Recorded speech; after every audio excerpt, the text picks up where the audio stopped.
Present by music. अभी आप सुन रहे हैं पीएच म्यूजिक की शानदार प्रस्तुति। म्यूजिक बाय राजीव बाबू।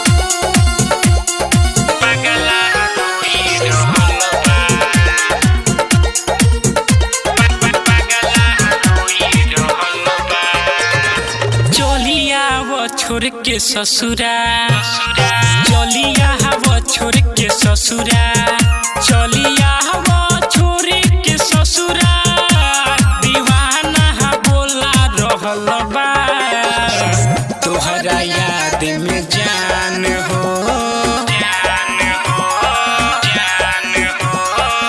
तोहरा याद में जान हो तोहर पगला रोई रहल बा तोहरा याद में जान हो तोहर पगला रोई रहल बा पगला रोई रहल बा पगला रोई रहल बा। माँ जगदम्बा रिकॉर्डिंग स्टूडियो माधोपुर।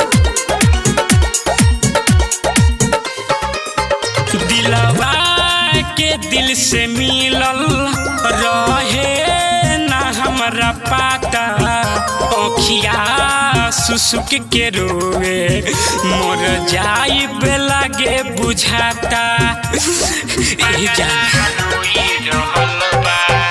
दिलवा के दिल से मिलल रहे ना हमरा पाता ओखिया सुसुक के रोवे मोर जाइब लागे बुझाता तस्वीर हमारा दिल में तोहर घर ई बना रहल बा तोहरा याद में जान हो तोहरा याद में जान हो तोहर पगला रोई रहल बा तोहरा याद में जान हो तोहर पगला रोई रहल बा। म्यूजिक बाय राजीव बाबू। पगला रोई रहल बा पगला रोई रहल बा।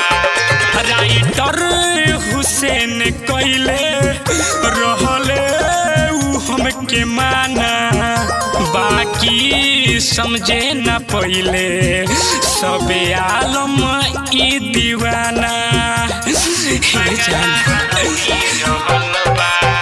राइटर हुसैन कइले रहले उ हमके माना बाकी समझे न पहिले सबे आलम ई दीवाना सादाम हमरा दिल के धड़कन बढ़ा रहल बा तोहरा याद में जान हो